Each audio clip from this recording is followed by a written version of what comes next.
Vince Connery, are you on to offer us an opening prayer? Yes. Would you do that? Sure. Thank you. And just you may note that I have a poster of today's poster boy, who is John the Baptizer, looking over my shoulder. Let's take a minute, especially because we're doing discernment today, to take a few slow, deep breaths. Close your eyes if you wish. Take a few slow, deep breaths. Breathe in the Spirit of God. Breathe out all anxiety, fear, negativity.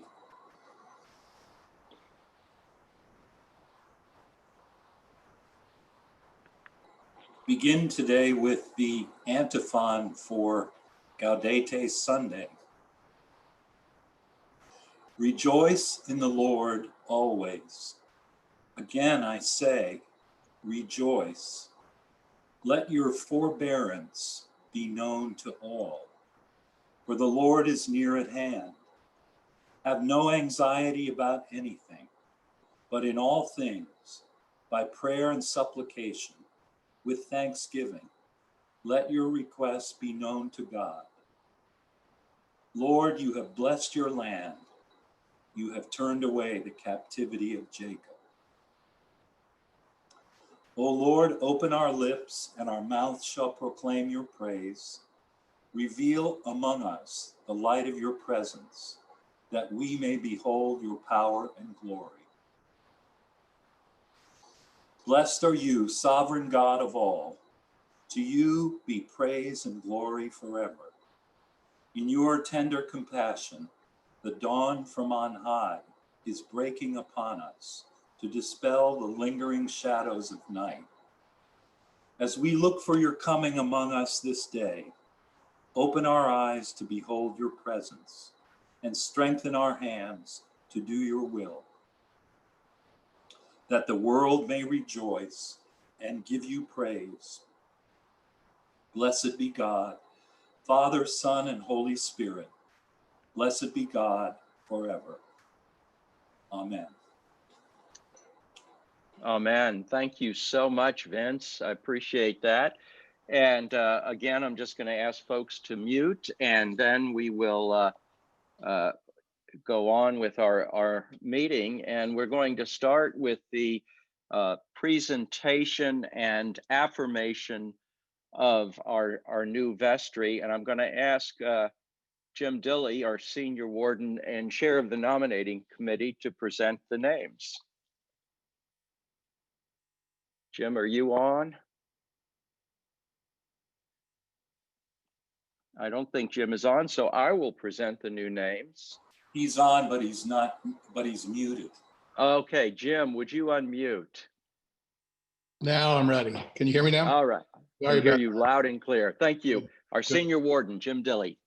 I'm pleased to present to you the following nominations for the vestry class of 2023. Maria Booth, Brett Beber, Dave Cass, and Margaret Inge.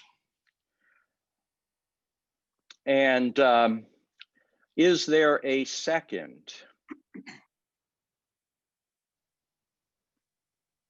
And someone can unmute and second. I second. Thank you. Great. Thank you. Thank you. The process is that the nominating committee for the last few years has presented the number of candidates that equal the number of openings. And then we have a period which we have advertised of others being able to offer from the floor. Since there are no other nominees that have been offered, I would like to hear a proposal that the nominations be closed. I move the nominations be closed. Is there a second? I second. and therefore they are elected by acclamation. And I want to thank Maria, Margaret, Dave, and Brett for your willingness to serve on the vestry. And let me just say one thing. This is an extraordinarily gifted group and varied group. And so we are so blessed as we continue this leadership. I will offer thanks during my report for those who are going off the vestry and have served so faithfully. But I want to move to the next piece, and that is one of our members of our vestry, Mac Nolan, who is going to present a vestry vision statement. Now, let me just say one thing. The vestry vision statement is still a statement in planning. It will be adopted by the vestry at the next meeting, but we wanted to present it as is, and then people can offer any reflections offline or questions. But I'll turn it over to Mac. Okay, thank you, Wynn. Good morning, everybody. I'm going to share my screen here so you can all take a look at what we're talking about here. So give me just a moment to get that set up.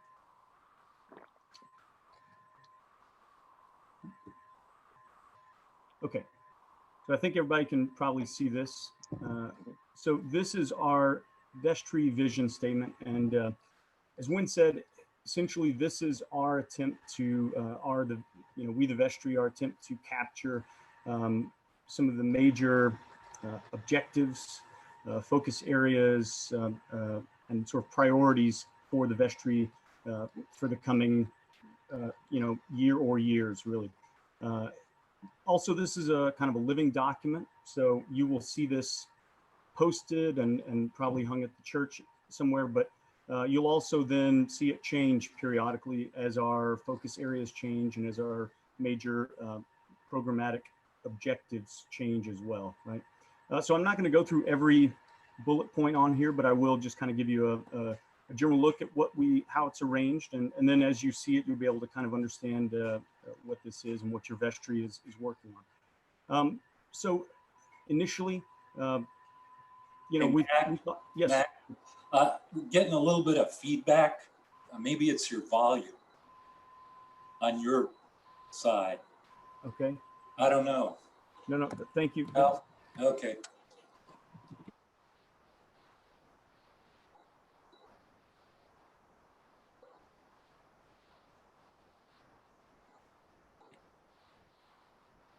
Nope.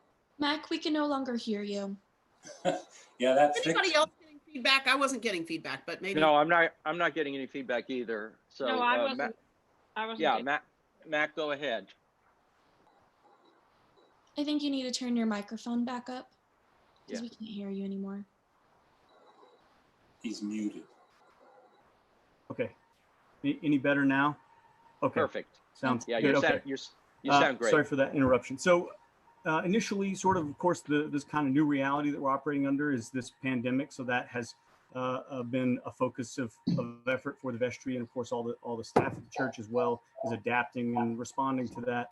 And then also ultimately trying to think about how we emerge from this as a strong and healthy church.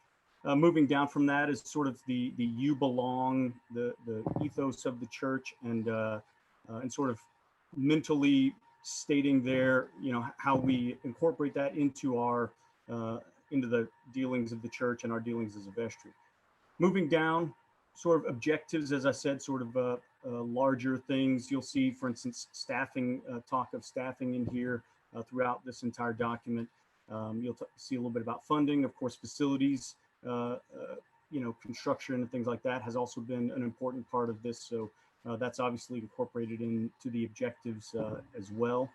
And then moving on to the back page, at the second page of this, we get down into what we call programmatic vision, right? So looking at some of the major ministry areas, major programs we've got, and what are some of the big things that we want to be focused on and thinking about that best serve the congregation. So young families, perennials. Father Vince, this is, of course, your introducing us to this word here. Music, always a big program area there. Outreach generally, and then staff as well, right? And then finally, scrolling down here, facilities, obviously, with a historic landmark church. It's also something we need to manage and take care of. So we need to have a vision for it. How do we improve it, as we've already been doing, and how do we continue to look after it and care for it? So if I'm happy for any feedback that you may have, or probably any of your, if you know a Vestry member, if you're able to provide them the feedback and they can get it back to me as well. We're always happy for the congregation at large to be able to give us their thoughts on this document. And with that, I'll turn it back over to Lynn.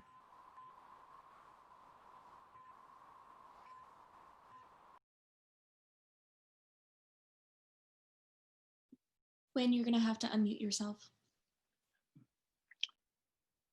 Okay. All right. Can you hear me now, as they say? So you'll have an opportunity to ask some questions toward the end of the meeting if we have some time. And likewise, any Vestry member is available to answer questions. So I want to turn now to the report of the steering committee on the status of the restoration, and turn it over to Ray Gindros and Molly McCune and Kevin Kwan. Ray. Hi, good morning, everybody. It's great to see everyone virtually. I'm going to be doing the report, and Molly and Kevin will jump in and correct any mistakes or add to what I'm talking about. Believe it or not, we are at the beginning of the 8th year in this process of restoring and renovating our whole parish complex. And it certainly continues to be a great adventure. It's somewhat like an action movie filled with unexpected surprises and plot twists. As you may remember, 2 or 3 years ago, we ran into a series of unexpected structural and mechanical problems in the church itself, which increased the budget and resulted in a second capital campaign. At the beginning of this year, we thought everything was in place, ready to start. And then, of course, the pandemic hit. To put it mildly, this has made the process of moving forward cumbersome. It has taken, for example, a year to finalize arrangements with the power company for new electrical service. And the approval process has been hindered by the switch to the virtual world of all the agencies that are involved in approvals. In spite of that, progress has been made in preparing the building for renovation. And now finally, we are happy to announce that the electrical work has been resolved and we're ready to move forward.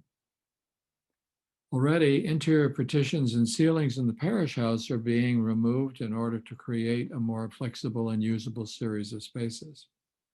The new geothermal heating and air conditioning system will enable us to remove the drop ceilings and return the spaces to their original lofty height, freeing up the tops of arch windows and creating a more spacious and grand set of rooms in the parish house. Soon, the breezeway between the parish house with Lloyd Hall, as well as the Museum of Mechanical Equipment next to the steps, which, by the way, has already been removed, but the breezeway will be removed shortly. Then construction will begin on the new entrance and linked with its elevator and bathrooms. Shortly, the garden will be turned up as the wells to the geothermal system will be installed. Within the next 2 weeks, we expect to receive a final schedule and be able to know when we will be able to return to the buildings. Now, it's hard to see anything positive in the pandemic, but the one thing that it has done is taught us how to operate virtually with very little time spent in the building itself. That makes it easier for this restoration work to take place. And now that the vaccine is beginning to be distributed, offering hope that we will return to normal, or at least some version of normal, we will be able to watch the transformation of the parish house and Lloyd Hall and look forward to returning the building. Of course, none of this could have happened without the incredible support and generosity of all of you and the leadership of the steering committee. So thanks to everybody. That's my report. Thank you so much, Ray. And thank you, Molly and Kevin, and all of you on the steering committee who have done such a tremendous job. You all are godsends, and I thank God for all of you. Again, we will have an opportunity to ask questions toward the end. I'd like to turn it over now to Priscilla Trinder-Rody, who has been a stalwart head of our capital campaign from 2016 to the present. Priscilla. Yes. First of all, good morning, everybody. It's nice to see you. And stalwart's a good word. I guess that's a good word. I'd like to share with everybody what our journey has been over, I won't take you back 6 years or 4 years, but I'll just take you back a little bit over the last 15 months. This campaign is called Build a Future.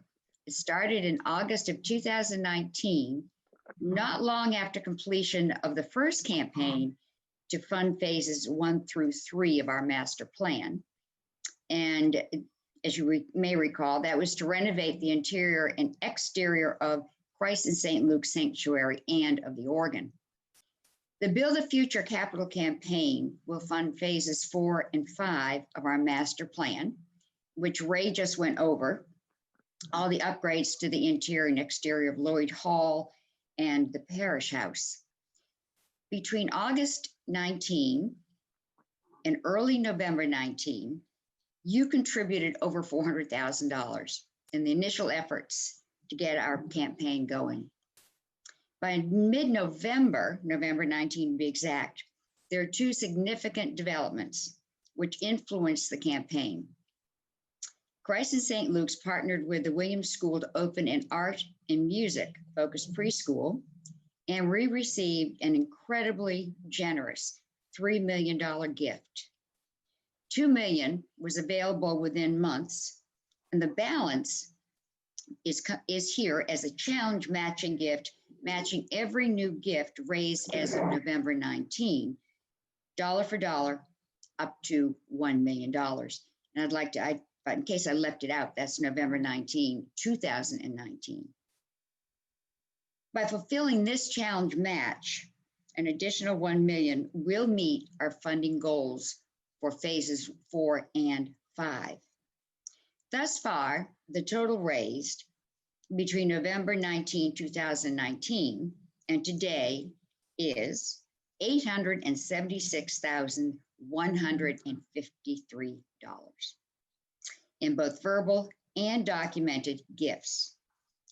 This leaves us a balance of $123,847. Let's put it another way. We have accomplished almost 88% of our goal, and cheers to all of you. It's been a remarkable accomplishment.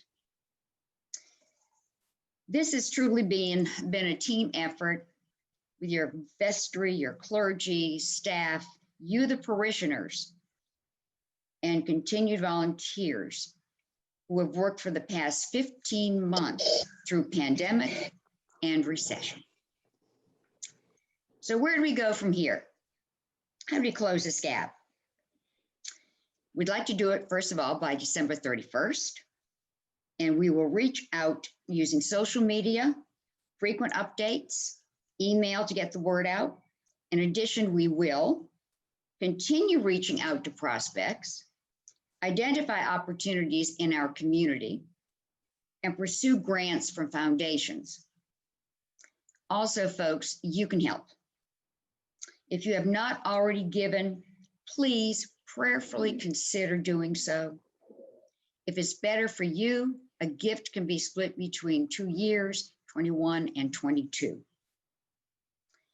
On behalf of all of those who have reached out to you over the past 15 months, just an enormous thank you.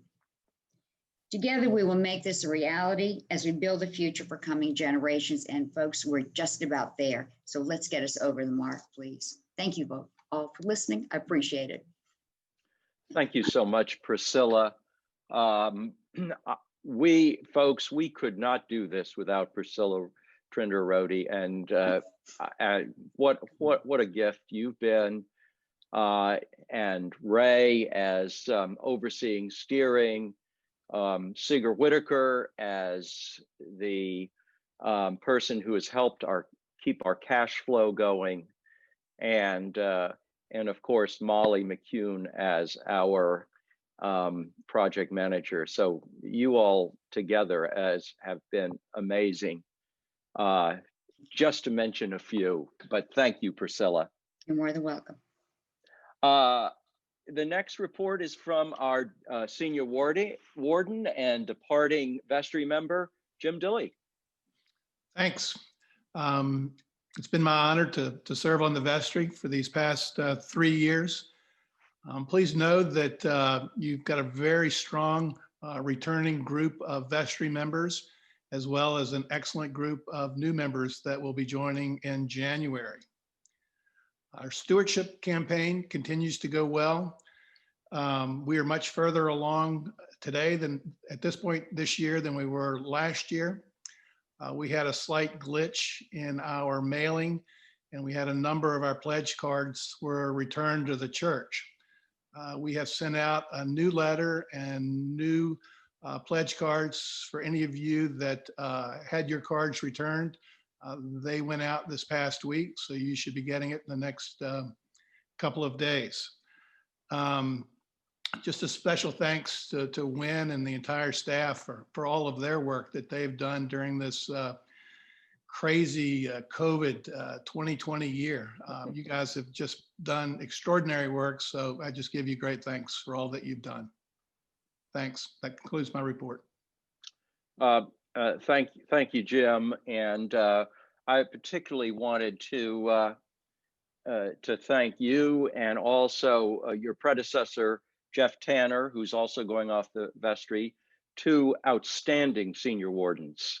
You know, a senior warden is the rector's best friend, and you guys have been there. You've been offered wise counsel, and I thank you so much for all you've done.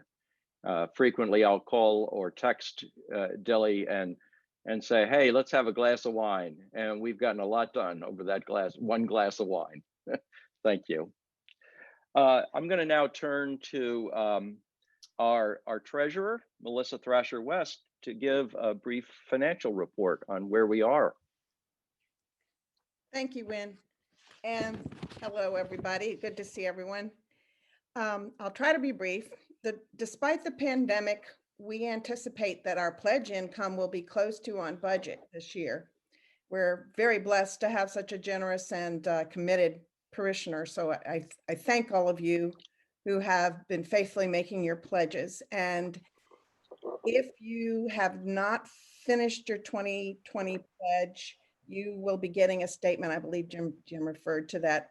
You'll be getting a statement to remind you very soon. And the sooner you get it in, obviously, the better, because it's always a crazy time for our bookkeeper at the end of the year. While our pledge income is fine, our offerings, the non-pledged offerings, are very much behind. They are $30,000 behind last year, and which was the number for our budget. So we're $30,000 behind budget. Luckily, we applied for a payroll protection program loan and got a substantial loan back in the spring. So we were able to keep our staff fully employed. And we have applied for forgiveness of the loan. It will take probably 60 days for that to be approved, but I see no reason that it won't be approved. So that has helped us stay solvent, or more than solvent. Actually, that's not been a problem. As far as expenses, we have had some that have been under budget, mainly utilities, janitorial services. The Christian ed position, again, was not fully filled. And then some of the music expenses were not needed. As far as operating, as far as non-operating expenses, the only few things were pretty significant. We bought 2 new laptops, one for Win, one for Kevin, so they could work efficiently from home. And then, of course, the big thing was the installations of the new high definition cameras in the church. And that has been wonderful. And Win may talk about this later, but a new ministry has been formed to learn how to operate all this. And it's quite complex. I don't understand it. At any rate, thankfully, Kevin saw the need for that very early on in the pandemic, or maybe he saw it before the pandemic, I don't know. But because we jumped on it fast, we got ahead of other churches who maybe decided they needed to do the same thing. So very fortunate there. As far as our cash balance, it's very healthy due to prior year surpluses. So we should be able to weather the pandemic storm, even if our income continues to drop. It hasn't dropped that much, but so I'm not really worried at this point, especially since there's a vaccine and there's a light at the end of the tunnel. And lastly, I'd like to echo Priscilla and Ray's thanks to everyone who has contributed to the capital campaign. Right now, we have over $3 million in the bank, but since we're heavy into the construction now, that will be gone in a matter of months.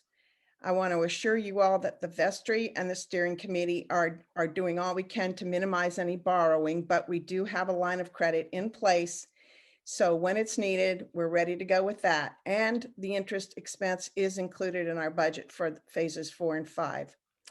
And that's all I have to say. If anyone has any questions, I guess you can contact me directly, or maybe later if you have a question, Wynn can open the floor. Thank you. Thank you, Melissa, and thank you for all the work that you've done, and our bookkeeper, Michelle Sturgis. It now says Wynn Lewis. I have to be careful because I'm going to repeat a couple of things that I've said in the past, but it's part of the annual recitation of the Christ in St. Luke's Holy History. I'm also mindful that sometimes when I do that, I'll give Kathy a copy of the sermon that I propose to preach, and she'll look at me and say, been there, done that. And I know I'll have to rewrite it at that point. But anyway, at this point, I was trying to think about what I might say to you at this moment in the life of our parish. And what came to me are the words from T.S. Eliot's poem, East Coker. I think this describes our life together. And he is describing a moment like this as being in the theater. And I'll quote, "In a theater, the lights are extinguished for the scene to be changed. With a hollow rumble of wings, with a movement of darkness upon darkness. And we know that the hills and the trees, the distant panorama, and the bold, imposing facade are all being rolled away." And of course, then the lights come up and we see something new and exciting. Well, most of us are at home, and we get the sense that things are happening in the dark behind the scenes. Great changes are taking place, not only in our world, but in our churches and in our church. Changes that have been planned for and worked for and hoped for and sacrificed for during the last 10 years. When I arrived over 10 years ago, water was literally invading every pore of our buildings. The church had no working Wi-Fi, almost no online presence, an HVAC that was constantly breaking down and crumbling plaster. I felt like a crumbling pastor a few times, but crumbling plaster. Over prior years, the parish had had good leadership and a great vision. But as I reflect back, looking at this theologically, it was not yet the right time for the vision to be fulfilled. And that's what I want to focus on right now, is what God has been doing in our midst. There is a sense in Scripture of a fullness of time, a time when all the pieces come together. And that fullness of time 10 years ago had not yet arrived. And to many, it looked like failure. But I think, in fact, it was a time of waiting and learning for the right moment, and also waiting for the right people to come together. For what was not apparent at the time was that there were some new pieces and new players that needed to be in place, but not all as yet had arrived. For over the years, I've come to see that God's time is not our time, and more had yet to unfold. But the God who is faithful was unfolding the plan and the future. I'll go back now. Here's the been there, done that. I want to go back to the line from Psalm 127, unless the Lord builds the house, the builder builds in vain. I repeat this verse every year in my rector's report because it is the leitmotif of our journey.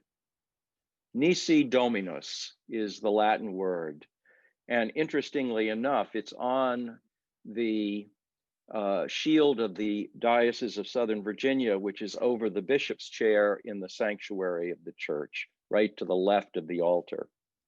So the Lord has been building this house, this safe house of prayer for all people, this 300-year-old parish with a 100-year-old building full of memories and traditions to become a church of the future, the church of the 21st century. And here we are now, standing on the verge of a new beginning in the midst of a pandemic with no heat, no indoor restrooms, and we are shut down one more time for public worship.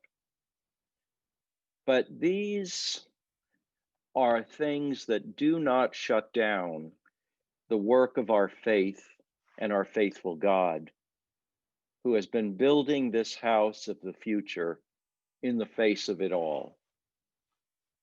For over the past number of years, God has sent just the right people to bring this about, people with just the right skills, experience, and gifts, people with just the right resources and generosity, and just the right passion to bring to birth the new church of the future that carries the wondrous traditions of the past and reshapes them, repackages them in new ways. T.S. Eliot ended his poem East Coker with the words, "In my end is my beginning." I might make this plural. In our end is our beginning. Over the next year, we're coming to the end of years of assessing, visioning, planning, capital fundraising, reworking, and now preserving and renovating.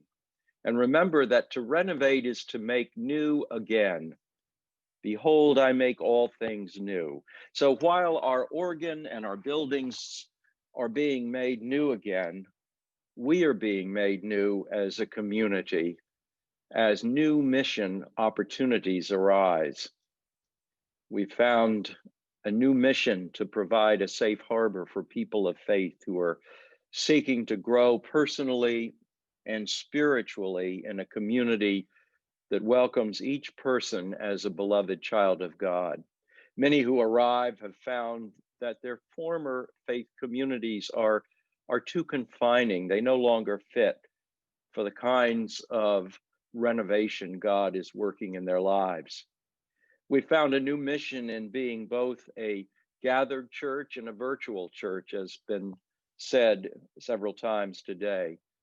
And live streaming is here to stay. And I thank Kevin for his vision with going ahead and getting the cameras.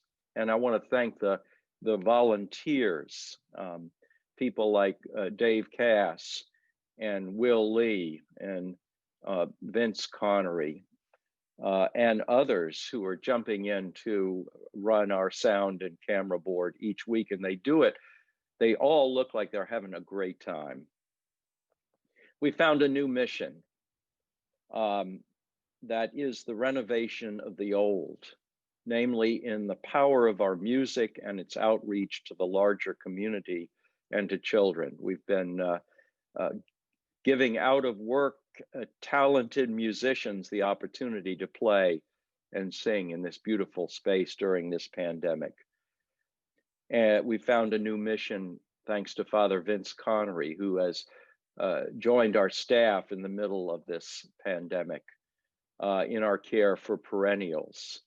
And the vision to make sure that perennials, those who, most of whom are older and not able to be online, are online and able to engage in the virtual church during this time of shutdown. And soon we will be preparing to welcome young children to our space, as well as their families in the preschool for music and the arts.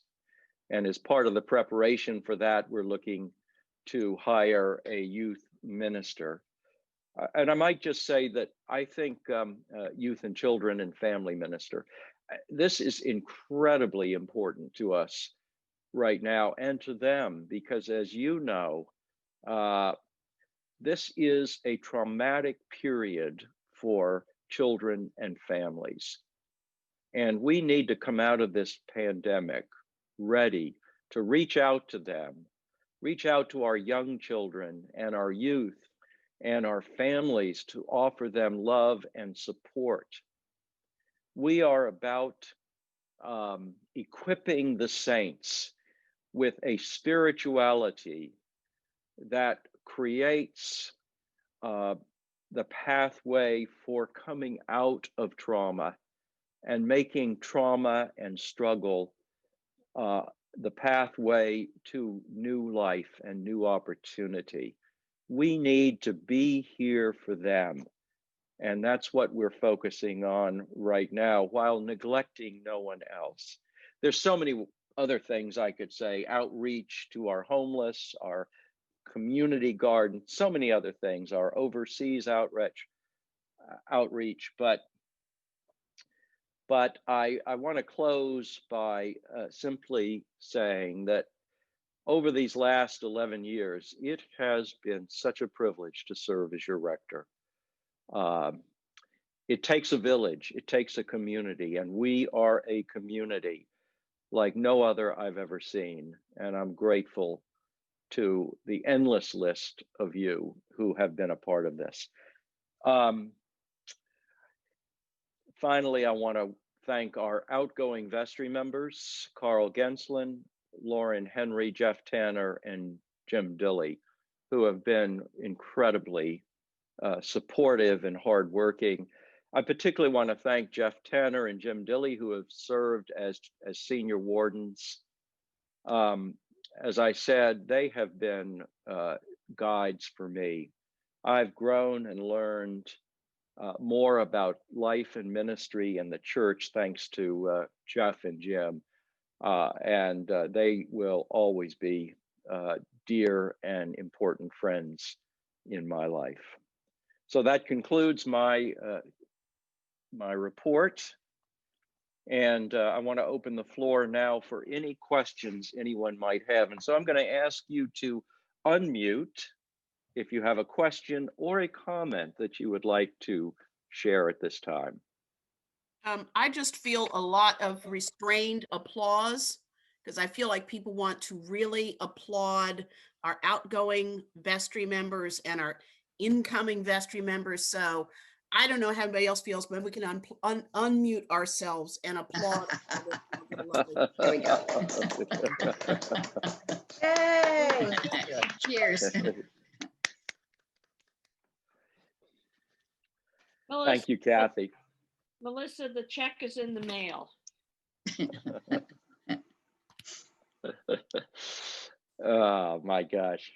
Other comments or questions? This is the moment to ask, and we've got a few more minutes. I just have a comment that I'd like to have a shout out to Jacqueline for her incredible virtual ministry with the children.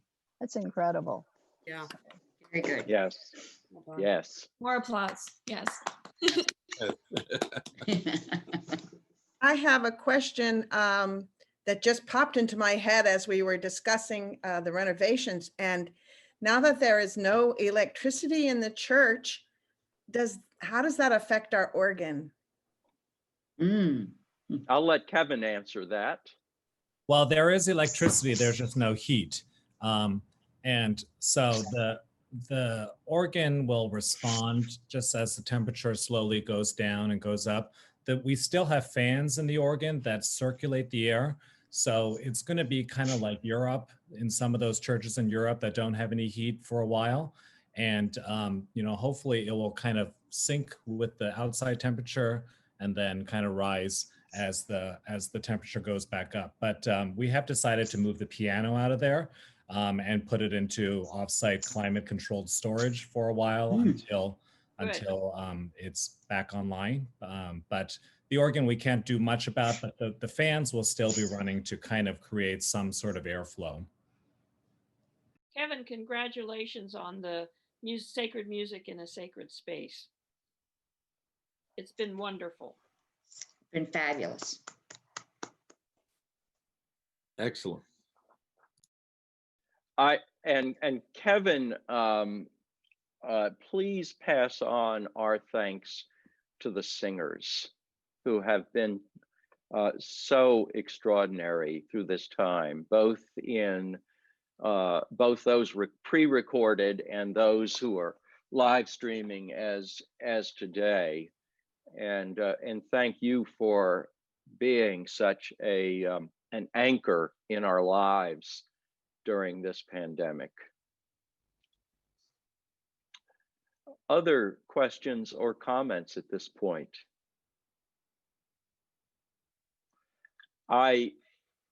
There's just so many people I could thank right now, but I'm going to take time over the next month to thank each of you and to offer my gratitude as rector and our gratitude as Vestry for all you're doing.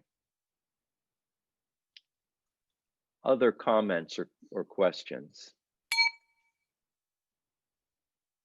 That must be was that the closing bell? Sager Whitaker. I just wanted to say thank you so much for your leadership. I don't think we would have been where we are today had you not agreed to be our rector 11 years ago. It's just been fabulous. Thank you. I'll second that. Thank you, Sager. I don't know of any group of people that I have enjoyed working with more than you all. It is just an absolute joy for me every day. And so thank you so much. And Sager and I have a history. We've been through it, haven't we, Sager? We've seen the down and the up. Yes. When you were mentioning that Jim and John and Jeff were your best friends, or as rector and senior warden, all I could think of was I was probably not on that list with one of the people I supported. But you know what? Sager is one of the great leaders that we have had. I've known Sager as a senior warden of Christ in St. Luke's, and also as president of the Norfolk Rotary, and also now author of our parish history, as well as a number of other books. So Sager, you were my best friend when I was canon to the ordinary, and we were working through this. But Sager is one of those people from whom I have learned about good leadership. Any other comments or questions or appreciations before we close today? I just do one shout out to Emily. She's been a little angel behind the scenes for us all year long, and absolutely could not have kept that little engine running during this roller coaster. So thank you, Emily. Yes. Very techno-patient. Emily is an extraordinary person. She came on board quickly, and and she keeps this little engine here running. You know, to work as a parish administrator and communications person is like herding cats, and she does it with grace. And thank you, Emily, for all you're doing. And I mentioned Will Lee. One of the early foci of our mission was to get communications in hand. Communication we saw was coming as a critical piece of keeping the community together. And our communication really began to shift when Will Lee came on board, and then when Emily came on board, and Kevin. They are part of the communication team with me, but I'm the listener. And what you all have accomplished is absolutely remarkable. So thank you for that. I have a quick. I don't know how to get going. You're on, Mariel. You just unmuted yourself, Mariel. So you have to unmute. You're so close.